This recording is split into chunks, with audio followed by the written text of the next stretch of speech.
Thank you so much for joining this latest event in the On Philosophy lecture series organised by the Philosopher Journal, which is a public philosophy journal based in the UK. We're part of a charitable organisation and run by volunteers, so any support you can offer in either buying an issue, taking out a subscription, or just donating to cover the costs of this event would be greatly appreciated. I'll be posting details of the journal to the chat function. So I think that's everything I need to say just by way of introduction to the series. I'm absolutely delighted that we're able to host this event. Obviously, one of the good things about being able to host digital events rather than in-person events in the UK where I live is that while we may be able to get Renata Salecl up to Newcastle where I live when she's in London working at Birkbeck, it would be almost impossible to have Bernard E. Harcourt as her conversational partner for the evening. So it's really great that we have these two leading theorists. Renata Salecl is a philosopher, sociologist, a legal theorist. She's based mainly out of the University of Ljubljana, but has visiting professorships at various other places, including Birkbeck College, part of the University of London. She's recently released A Passion for Ignorance, which is going to be one of the things one of the main things that we're going to be talking about this evening. She will be joined in conversation by Bernard E. Harcourt, who is a lawyer and also the director of the Columbia Center for Contemporary Critical Thought at Columbia University. Well, I don't actually have a print copy of Renata's book to hand because I sent it out to a reviewer. I do have a copy of Bernard's book, which has just been released by Columbia University Press. It's a huge book, incredibly impressive in its scope, coming in at almost 700 pages. So if ignorance is the word to be associated with Renata's book tonight, then illusions is going to be the word that Bernard is going to pick up on. And that sets the basis for the topic tonight, which is ignorance and illusions, a critique. So I'm so delighted to have both of these leading social theorists, scholars, activists in conversation for the evening. The format will be that they will be in conversation for approximately 30, maybe 35 minutes. Please send your questions to the Q&A. I will post up things to the chat function, for example, links to their books and any other relevant information as it arises. So thanks to Renata and Bernard for agreeing to do this. And I will now hand over to Bernard to start the evening off. Thank you, Anthony. Thanks for inviting us. And hello, Renata. It's wonderful. Thank you. Hello. Again. Yeah, so thank you, Anthony, for putting these books in conversation because they really speak to each other in a fascinating way. Both of them offer different theories of illusions or ignorance. Renata Salecl's new book, which I actually have right in front of me so I can share it for our readers here, A Passion for Ignorance, What We Choose Not to Know and Why, offers a more psychoanalytic interpretation of denial and its hidden or not always acknowledged value, I would say, although this will be part of our discussion, Renata. My book, on the other hand, is more of a critical political theory of illusions that argues for the need to constantly unveil and overcome illusions. Now, both have a lot in common. Both believe in a sense, in the inevitability of illusions or ignorance. Neither imagines a world without illusions or ignorance. Neither suggests that we should have as our ambition or goal a world without ignorance or a world without illusions, or not because it wouldn't be a nice goal to have, but because it just couldn't happen. So both are in a way reconciled to forms of error. And I think in this sense, we may frustrate many participants and participants in this workshop because I think we are both reconciled to the idea that we live in a world of errors. Now, Renata Your intervention in your book highlights the kind of unacknowledged value of ignorance to the functioning of the individual, I think, in part because of its psychoanalytic dimensions. My intervention highlights the detrimental effect or the detrimental nature of illusions to the collectivity. And so one major question, maybe, and that's maybe where we should start, is to work out whether your notion of ignorance is similar or different to the notion of illusions that I'm using here. And maybe the best way to open it up would be for you to kind of give us a bit of if the participants, an account of what you mean by the notion of ignorance. And then maybe I can then fill in what my notion of illusions is trying to get at. Thank you, Bernard. And yes, I agree that our books are talking to each other and that there are many points, although sometimes we use different vocabulary. Now, with ignorance, we have many definitions. And most accepted is usually that we are dealing with ignorance when we have a lack of knowledge, or especially the lack of desire to know. And from sort of the history of philosophy, of course, we know the important work of Nicholas de Cusa, who was speaking about learned ignorance, which means that if a person can figure out sort of like what he or she doesn't know, and his idea was that the essence of things cannot be known. He was, of course, here thinking about God. Then, you know, this, like the learned ignorance for him would be the way to deal with this impossibility that is at the core of knowledge. Now, I'm linking this kind of definitions with the psychoanalytic definition, which is sort of like coming from Lacan reading the Buddhists of his time, where, you know, he kind of took the term, the passion for ignorance, since his observation was that many of his patients came to him with the desire to know, but then did everything not to come close to the core, to the source of their symptoms, to the core of their suffering. And he was also proposing a certain important ignorance on the side of the analyst. The analyst should not bask in being a master, or, you know, claim that he or she has knowledge about the symptoms that the patient is presenting, but rather should bounce back the questions and, you know, should be sort of like a kind of an idiot in actually acknowledging that position. All these definitions I'm trying to look at in the context of the social changes that we are observing today. Since I think that with the changes in the hierarchies, how we are getting facts, how we are getting informations, with what I'm calling like the IKEAization of society, where a person is perceived to be in charge of everything, or from, you know, assembling our IKEA furnishing to finding information, knowledge, to make constantly individual choices about what is valuable and what is not. And, you know, to the cacophony of voices that exist in the social media, I think that in this change situation, you know, the perception of what is knowledge, what is fact, what is truth has changed. And that's the structural thing that I'm looking at. So in the context of these changes, I'm also questioning, you know, whether we should look at ignorance also in the kind of the intersubjective dimension, where more and more people feel ignored, non-acknowledged. And so I'm questioning at the end whether that feeling of not being acknowledged contributes to a particular kind of a type of ignorance which we observe in the social media, where, for example, people who are sharing conspiracy theories or fake news actually do not necessarily believe in them. And so I was quite surprised when I read the research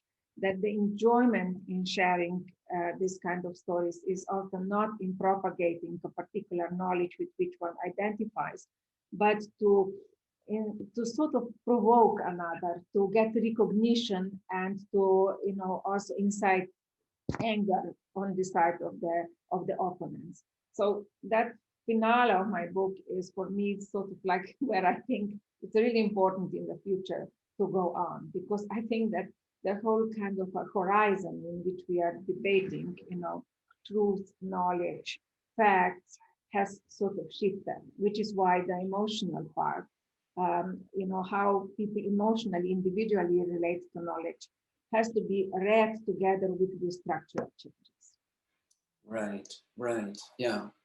Yeah, I mean, so the emotional relationship to belief seems to play a very important role in your work. In other words, and it's important to you, for instance, that someone who would be considered a conspiracy theorist might not actually believe what they believe in the conspiracy itself, but are in fact holding that belief out in public in order to create certain reactions among other individuals, Yes, maybe, exactly. or Yeah. right, which again is a very, I mean, so it's a very kind of psychoanalytic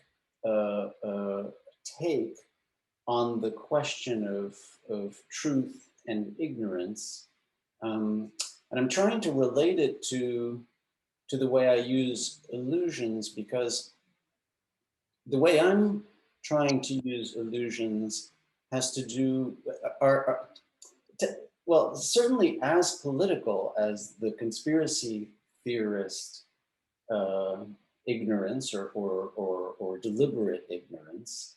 I'm looking at illusions, particularly in the context, for instance, of the belief in, for instance, forms of order or natural order or the free market or the rule of law, all of which are much more, which are political and shared by many of us. In other words, the idea, for instance, that there could be a free market that is unregulated, for instance, would be something that I would put at the heart of the notion, exemplar of an illusion. And so when I use that term, it's related in part to, it's related to other concepts that have been used by, say, Foucault when he uses regimes of truth, or some Marxist critical theorists when they have certain notions of ideology.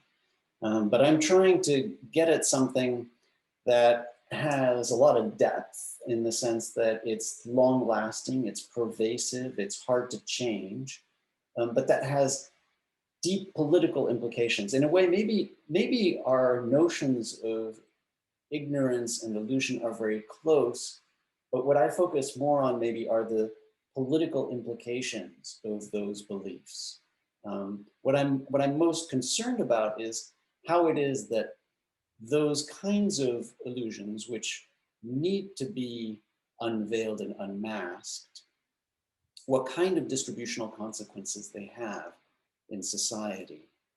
How it is, for instance, that the belief in a free market, for instance, actually distributes resources in society. How it is that believing that causes certain results, pushes us towards, for instance, the punitive state, because the only thing that the state is good at doing anymore, if it's not competent in the economic domain, is to punish. And so I'm maybe the difference is not so much on the question of illusions versus ignorance as on the question of what are the ramifications of the analysis of those kind of potential errors. Now, and of course, so Freud, used the term illusion differently than errors and delusions. I mean, he separated those as three different categories, and himself used illusion in the future of an illusion, as does Nietzsche in his work when he talks about truth and lies. It's not entirely clear to me that illusions are always necessarily errors or factual errors, that it doesn't necessarily have to be wrong. In the conspiracy case that you were talking about just now, that would be an error in a sense, and it would be a deliberate error in order to instigate an emotional response. But let me ask you this: you start your book very provocatively with President Trump and his treatment of the coronavirus pandemic, which I really thought that was important and bold of you, in part because you're taking on kind of the toughest case in a way, the toughest case, which is someone who many people would think is possibly lying. So it's not necessarily ignorant, but deliberate, strategic political lies for personal political gain. Now, but it almost reads as if you might be suggesting that Trump is using it as a coping mechanism himself.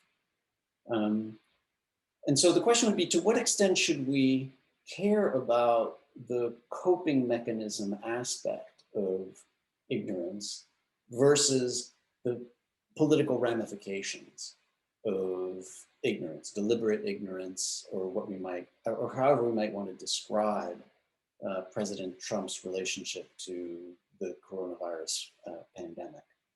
Yeah, he's an excellent case of ignorance, denial, negation, since, we know how from the start of the pandemic, he ignored it. And now we learn from Bob Woodward that he actually knew that it was sort of like, in a way, a deliberate, willful ignorance, or even better, strategic ignorance, which he was sort of playing on. And the type of denial which we just observed with his current personal crisis, his own infection, is also incredible. And actually the types of denials that we see with COVID-19 very much resemble the types of denial that have been analyzed in the past in psychology, in medicine, which, for example, in the 80s, has been done in the work of psychologists from Israel, Shlomo Brezhnitz, who looked at various kinds of denial among people who experienced heart attack, and they were in the hospital with other people having a repeat heart attack, but they felt, many of them, that they cannot have a repeat. We have a similar kind of denial, with COVID. Some people feel this happens only to others. Others feel, it's just a matter of luck, or I'm exercising so much, or like with Trump, and not only Trump, some other, totalitarian leader have the same sort of hint that they are like such a strong person, or that they are genetically, such superhumans. When COVID started in Turkey, that was the official story of the Turkish media, which is dominated by Erdogan. The Turks are genetically sort of such make that COVID will not, really have an impact. Very similarly, in Jordan, at that time, some genetic organization was writing similarly that Jordanians are genetically immune to COVID-19. And then we have, of course, denial of information. And actually here too, similarly to what has been observed in medicine, delusions in regard to COVID. So we already have COVID delusions. In Germany, recently, they had a case of a man who felt that he was immune from COVID because his WhatsApp was infected by a Chinese virus. So his idea was that, the computer virus actually helped him to become physically immune. Now, from psychoanalysis, we know that people's delusions are formed in regard to ideology, or that is, dominant in a certain society.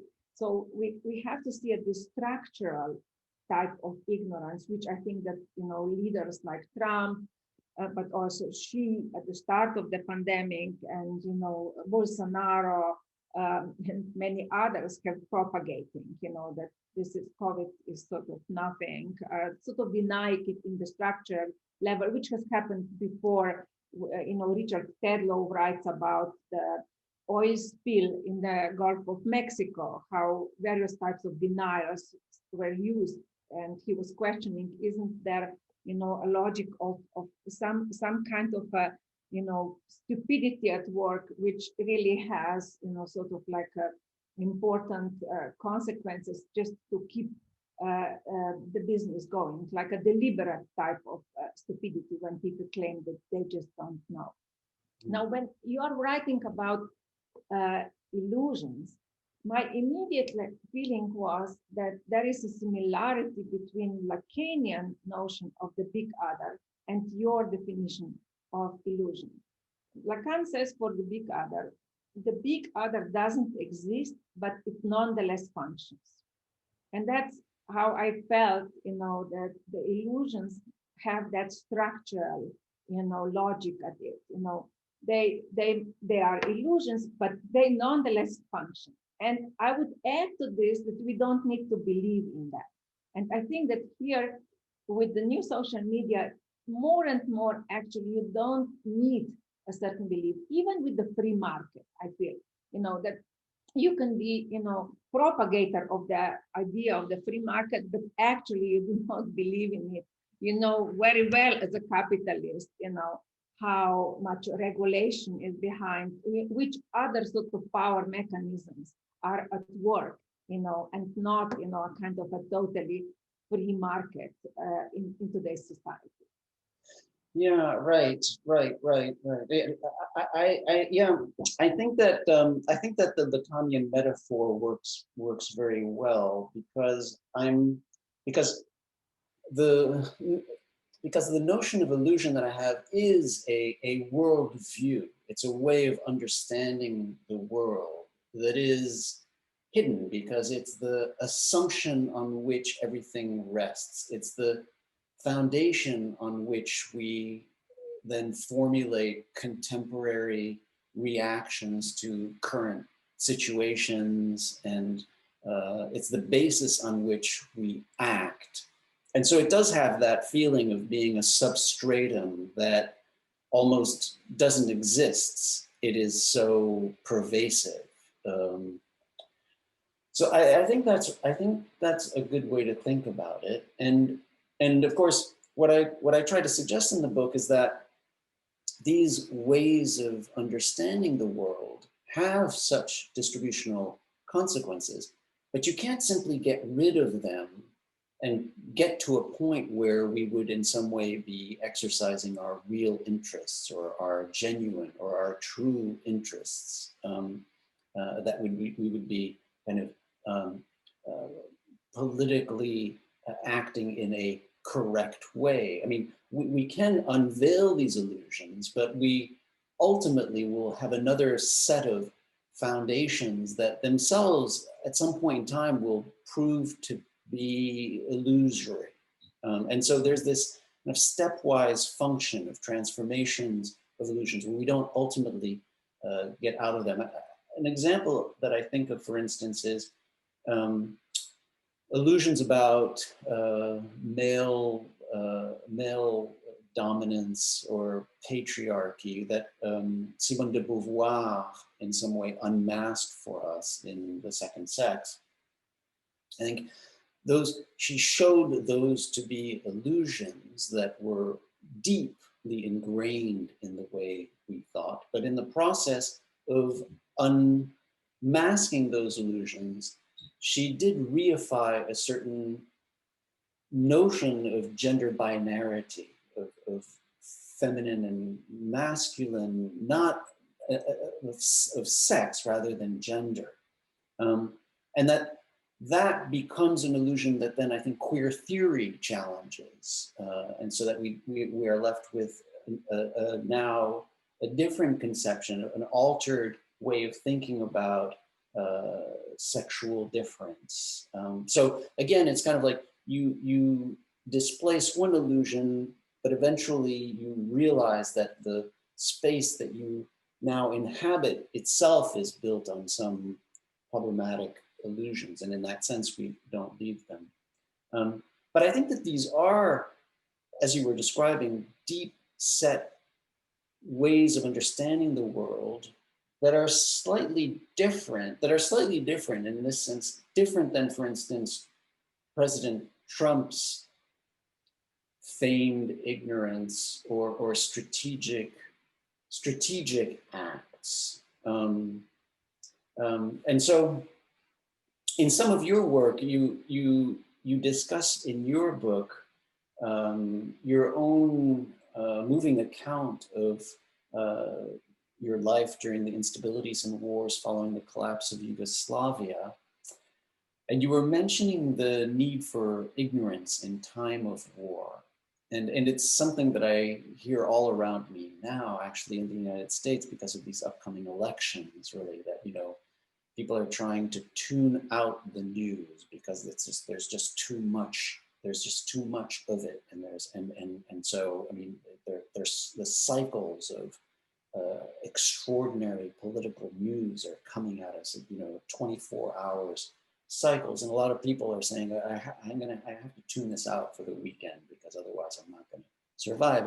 And you were talking about that yourself. You're speaking about retreating into scholarship and friendships as a way to kind of avoid times of war. Now, but I'm wondering if those kind of moments of, say, deliberate blindness or temporary blindness, or the strategic moments where President Trump is spinning things that obviously he doesn't believe himself because he's just going from one to the opposite to kind of move the ball. You know, 1 minute the pandemic doesn't exist, the next minute he knows that it's been a pandemic since whatever, and then he's quickly moving to other things. Whether those are different than the deeper structures of belief somehow, and that we would need to separate them somehow. I mean, for instance, people who are climate deniers, that seems more foundational and a worldview that should be distinguished somehow from merely strategic ignorance. And so I'm wondering how you would account for that, and whether you would draw a distinction between, say, Donald Trump's deliberate actions, your own deliberate ignorance in times of war, say, versus those more foundational, structural, deeply embedded ways of seeing the world that have those different distributional political consequences. Yes, I think that they are very different strategies. The strategy which I'm describing that happened at the time of a short Slovenian war was simply, you know, sort of like a strategy to survive in the moment of, you know, deep anxiety and a moment when you cannot do much, when you are just like a passive observer of a very scary situation. Slovenia was at the brink of being bombed by the Yugoslav forces, and happily that didn't happen. But like for about 10 days, we were running daily to shelter, and, you know, listening to the news constantly was the worst thing you could do. You know, of course, we were trying to organize ourselves sort of politically and also internationally, you know, contacting our friends, getting support for Slovenian independence and so on, or people who were engaged in fighting, they were, you know, doing that. But as a sort of an ordinary citizen, you had to cut the stream of news. And that was where we decided, a group of theorists, to write a book on Lacan and Hitchcock, because that was like sort of like the way to keep some sanity in the insane situation. And in the COVID situation, I'm limiting myself. I listen like twice a day. to the news, and the news are becoming, also just like a statistics. Day after the day, they are like pacifying us anyhow, on top of, okay, imposing new measures now is mostly just numbers, of people. And of course, our government is also, unfortunately, currently of the type similar to Orban in Hungary, which is why, it's very important to keep actually fighting. But you are writing really very well, that in types of crisis, it's really important to kind of continue not only analyzing the situation, but engaging ourselves as intellectual in the political struggles, with demonstrations, with writing articles, whatever means we have, which I and my friends are doing in this situation. Now, the climate type of deniers, I think, are really something different. Here, I think very interesting studies are looking at sort of another anxiety that is maybe behind some deniers, which is sort of that the idea of progress that they believe in, is an illusion, I would say, that using, your terminology, and that it's unsustainable. So quite often in the countries which very much relied on fossil fuels, people might privately perceive themselves as ecologists, or, they are recycling daily, but, they might embrace a certain kind of a climate change denial because of the anxiety that, the future will not be of the type of progress that they envision, that the progress should be, mostly thinking about kind of the financial types of, development and progress that unfortunately we still often embrace. Now, with your work on praxis, or your, theorizing and describing your own practice, I was thinking, what in this moment of, crisis with the pandemic, people can actually do. We have protests all around the world. Now, the problem with many protests is that protests against authoritarianism are often, kind of strangely joined, or on the fringes, they touch protests against masking, protests for the freedom to decide personally whether you want to use a mask or not, which I think is a real problematic definition of the idea of freedom. And I'm also thinking, like, with the governments more and more, sort of intervening against the protests with the idea of the health measures, which we observed already at the time of the Occupy, when they closed the park because of presumably health measures. I'm sure that Michel Foucault has been turning in his grave at that time. They were really using sort of like his theory, the Obama administration and like local administrations. So what is to be done in terms of practice today? Right. Yeah. Right. Well, that is the question. That's the question that I ask in this book. I mean, you're correct. You're entirely right that the thrust of the book is to kind of, once one understands the critical theory of illusions, to move beyond it, so as to then engage in praxis, to then try and change the world. I mean, the whole purpose of the book, the whole purpose of that intervention is to move critical philosophy from kind of contemplation to action. And you might think it's odd that it would begin with illusions, but I think that we have to begin by unveiling illusions, knowing that there will be more illusions in the future, but nevertheless deciding, acting on the basis of what we understand to be the current distributions of resources associated with the unveiling of particular illusions, the unveiling of the illusion of free markets or of the rule of law in the United States. Now, and that does push us to the question of praxis, of how to act. And you're right that this isn't simply the left, in a way. In the United States, we've had an extraordinary uprising since March, since the pandemic began, and since the murders of George Floyd and Breonna Taylor in the United States. There has been an extraordinary uprising for Black lives. The movement for Black lives has been really galvanizing the American population to address issues of systemic racism, of the legacies of slavery, and of racial injustice. And this book was written in part after Black Lives Matter was born in 2014, and so it addresses that movement a lot. But it was written before the murder of George Floyd, and so the more recent events. We've been fortunate in the United States that there hasn't been as much as I think maybe in Europe of a kind of blending of these different movements, so that the much of the kind of protest against masks and public health has happened, say, in Michigan, at the Capitol in Michigan, whereas the protests for Black lives have been elsewhere. And so there hasn't been too much of a kind of confounding of these issues in the United States.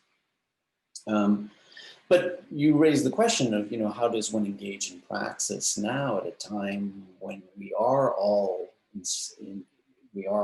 kind of limited by the health restrictions and by the pandemic itself. And I think that what it does is it creates kind of a greater urgency and a bit of a higher risk in terms of protest and uprising, because the uprising that takes place on the street obviously is, you know, is a more risky endeavor given the transmission of COVID.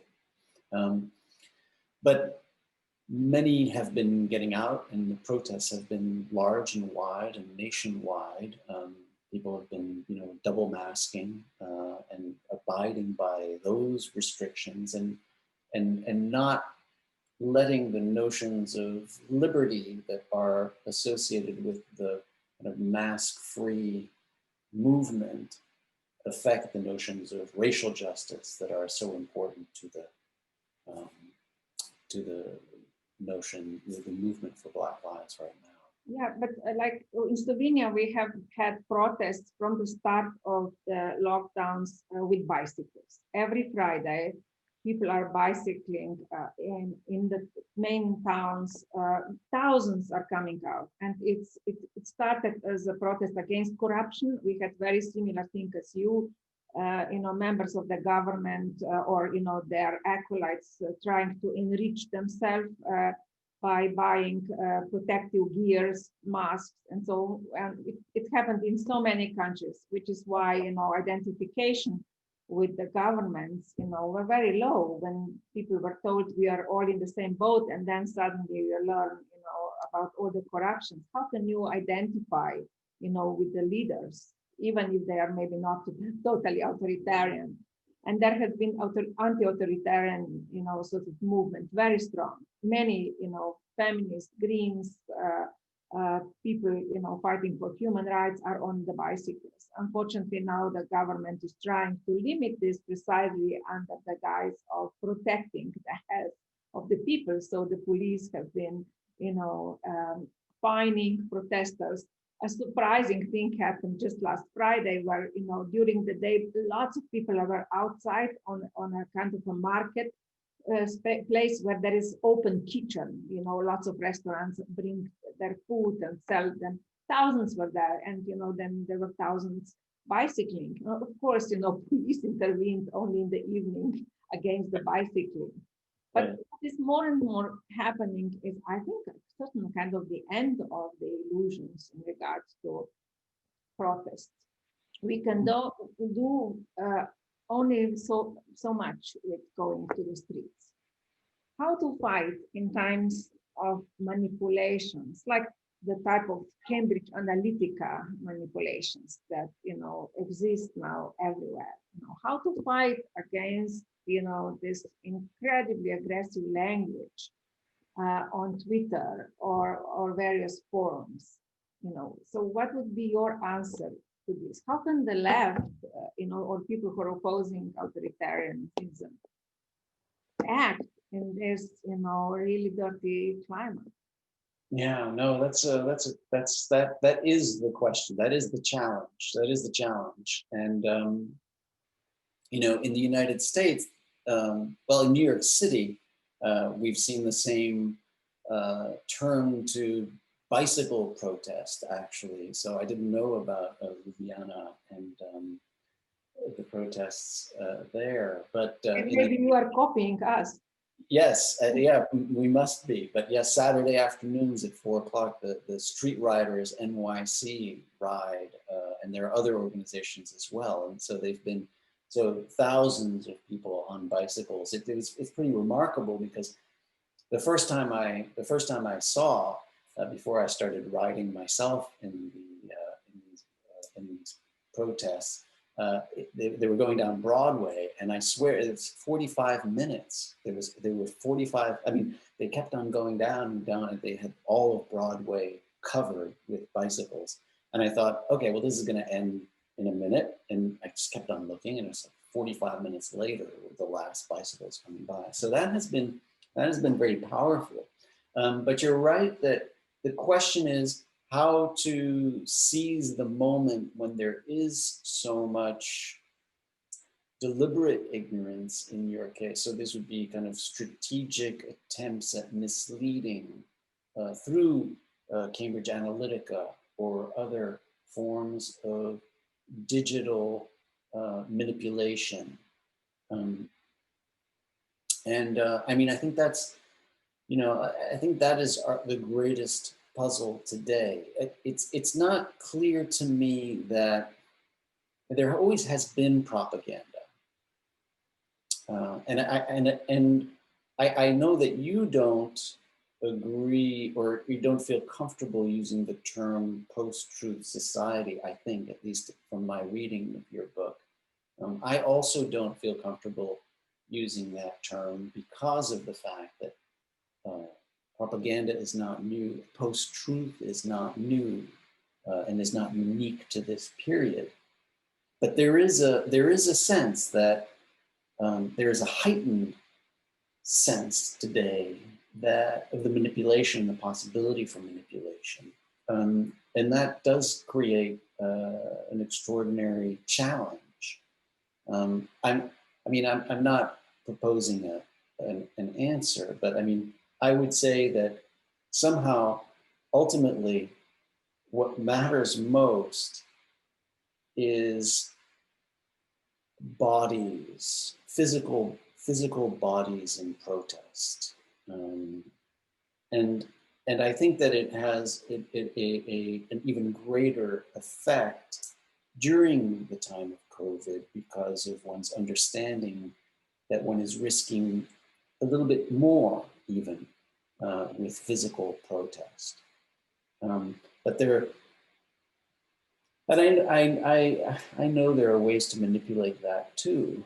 But nevertheless, it seems to me that kind of physical protest, the masses of bodies in protest against, for instance, what's been going on in the United States with these police shootings and killings, is a very powerful thing. That we've seen temporary autonomous zones take place in Seattle and Portland, and there's the dimension. I don't know. I think that the dimension of physicality remains very important, particularly in a world of virtual manipulation. But the emotions that are steered in the virtual world, I think, are something that we should really try to understand. Yes. I think that on top of the importance of the physical, I think that that's, where the game is really played. Yeah.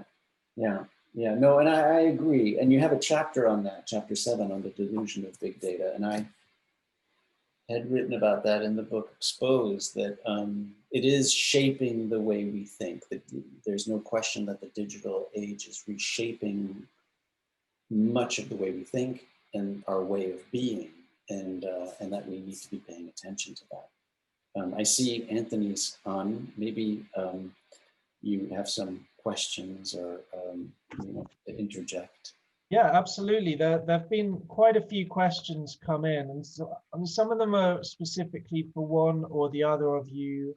So I'll start with one specifically for Renata, and I think as there's quite a few, hopefully we can try and offer reasonably short answers to them. So this is from Jana Bacevic, who I'm delighted to say is on the editorial board of the journal and will in fact be reviewing Bernard's book next year. So she asked to Renata, how does your current work on ignorance relate to your preceding work on choice? Would you say that the illusion of choice is also a form of ignorance, or that ignorance is also a form of choice?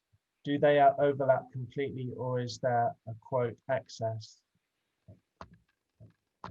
I actually, I think that my ignorance work came out of choice, because in some way I realized we do know, that these choices that we presumably are, believing in, actually are illusions, if I use Bernard's term. And my idea was that when you know, in a way, something, nonetheless, how come that, that has no effect on you? Like, that you are not believing in something, like that idea that you have total freedom to make out of yourself whatever you want, but you kind of continue not exposing the ideology. And I think that ideology just continues working so well. The neoliberal ideology continues in some way, unscattered. It's still alive, although we have been critiquing it now forever. And so with ignorance, I'm trying to look kind of a little bit further, precisely how ideology is sort of like functioning today in today's times, and why, denial and, the changed relationship to knowledge are so important, and why in some way I think that ignorance is really pacifying us, the type of structural ignorance that exists today. Okay, thank you. So there's another question from Sarah Bradley, which I'll put initially to Bernard, but it could be just as applicable to Renata. She's asking about the role of imagination in relation to illusions and ignorance, and she cites specifically Benedict Anderson's idea of nations as imagined communities. So obviously the idea of a socially constructed entity like a nation seems to be built upon some kind of imagined role that entity plays. I mean, it seems to have both elements of ignorance and illusion, and yet it seems to still play a pivotal role. So Bernard, would you like to comment on that idea of where imagination fits into your picture? Yeah. No, imagination is at the source of, I would say imagination is at the source of most of our illusions as ways of understanding the world. But I would not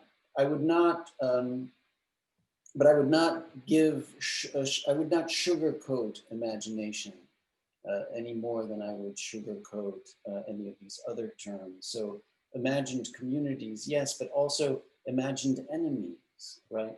So, I mean, one of the most powerful ways that we govern in this country, in the United States today, is through an imagination of an internal enemy that has been constituted since at least 9/11, but certainly under President Trump's administration, an imagined internal enemy of the Muslim, for instance, an internal enemy of the migrant, the immigrant, the caravan that's coming to the United States dangerously, full of migrants, full of dangerous gang members from Latin American countries. So imagination and both the imagined community, but also the imagined other, the imagined enemy is fundamental to how these illusions operate. And I would say it's what Donald Trump has been working on every time he's trying to convince and to talk to his base. It's always through an imagination of these threats that actually aren't as, that are not threats. I mean, you know, we don't have an insurrection in this country. We don't have insurgents, etc. So yes, yeah, it's fundamental piece to illusions, I would say. We have sent you Melania Trump from Slovenia as another sort of like imagination. People were imagining that she's anything better than Trump. But unfortunately, there isn't that much difference. Right. But when you were speaking about sort of like imagination and the imagining of danger, it's interesting to link the theories about terrorists with the virus, you know, and there is quite a lot of a similarity, even in the discourse, you know, the immunity of society that we were talking before, you know, against terrorist attack, and now the immunity of the body against the virus. I remember in the 80s, there was a special issue of National Geographic, which had the title, The War Inside. On the cover was the human body, and, you know, the good soldiers were white blood cells, and they were attacking the terrorists who are viruses and bacteria. And, you know, at that time, immunology really sort of started, you know, kind of gaining prominence in medicine. Unfortunately, I think today still this discourse sort of exists, you know, the danger inside the body, the danger inside of the social body.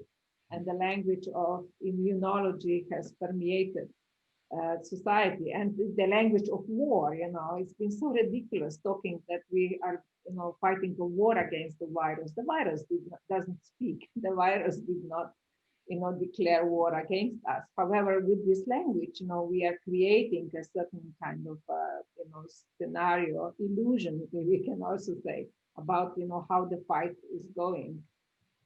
And unfortunately, with imagination, what unfortunately truly is lacking today is imagination of what might be a different type of society. You remember probably at the start of pandemic, that was a lot of a debate that the pandemic, you know, will be an opening for something new, a rethinking of society. Unfortunately, I don't think this happened. Okay, so there's a question coming from Carmen. It does touch on something that Bernard introduced briefly.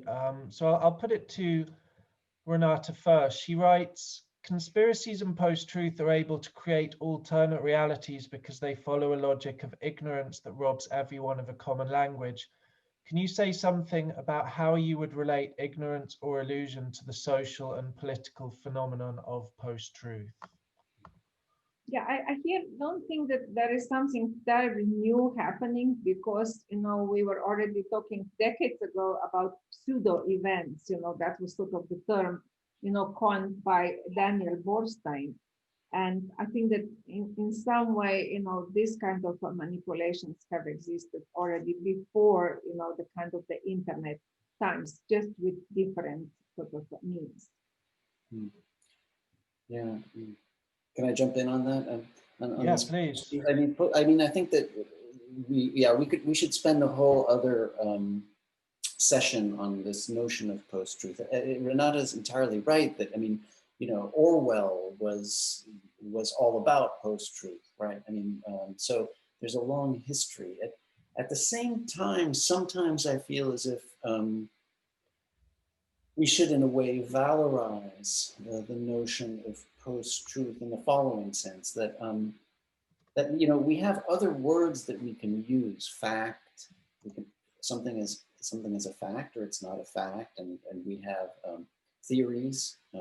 Most of what we talk about politically are theories that we believe are the best theories that exist that haven't yet been falsified. We have predictions, etc. But it might be better if we actually stopped using the word truth so much, because it's a bit of a blunt instrument that doesn't distinguish between these different categories of theories, predictions, facts, etc. And so sometimes my sense in these debates about post-truth is, well, it's not new, but on the other hand, maybe it would be good if we got past that word, because it's just such a blunt instrument.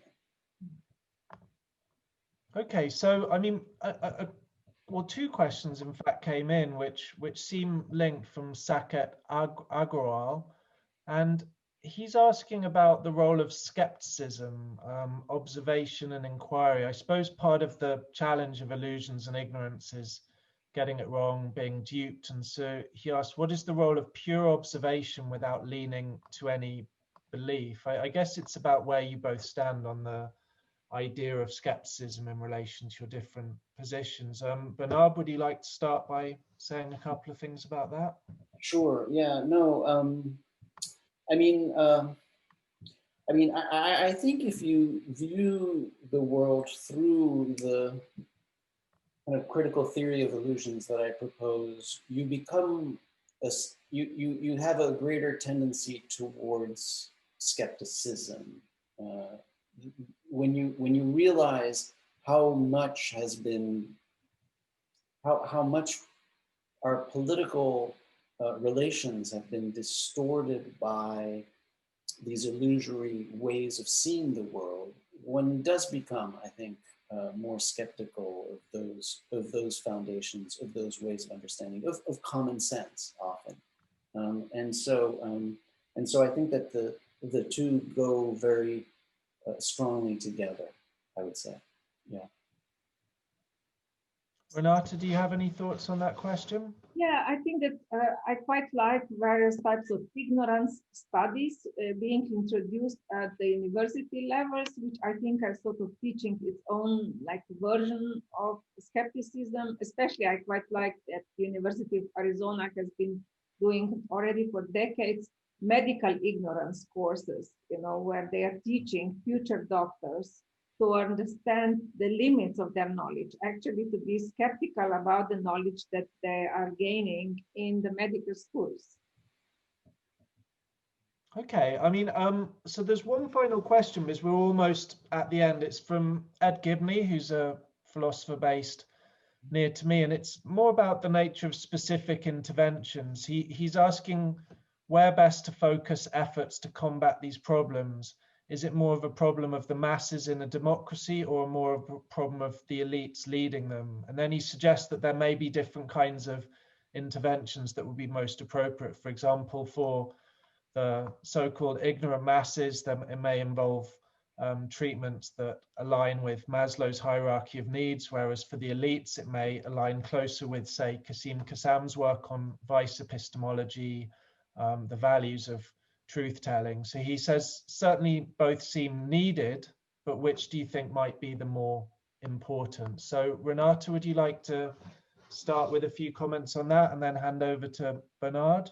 Yeah, in regard to the protests that we are observing in many countries today, my sort of a kind of a practical view on them is that out of them, you know, sort of new leaders will come, new people who will sort of organize themselves politically, who will, you know, sort of fight for, you know, sort of representation, you know, who will also kind of present themselves at elections, you know, so that kind of a mobilization of just from purely practical way, I think as one of the outcomes from the, you know, riots that we are observing all around the world, in Slovenia, in America, and elsewhere in this at this challenging time.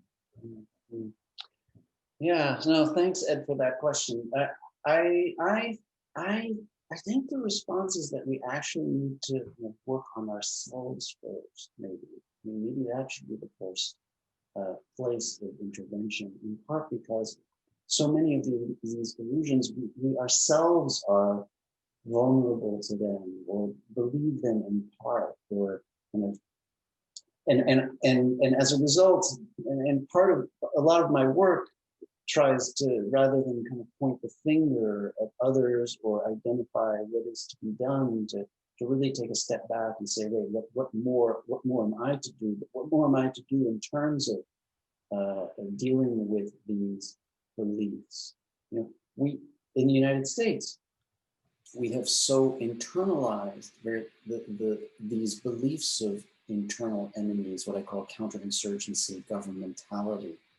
So all of us have kind of, it's become second nature, and we catch ourselves believing this stuff, or even in the context of orderliness, the importance of order as a way to better live in a society. I think we have so absorbed so many of these deep foundational illusions that probably the best place for us to start is to look inward and try and challenge those.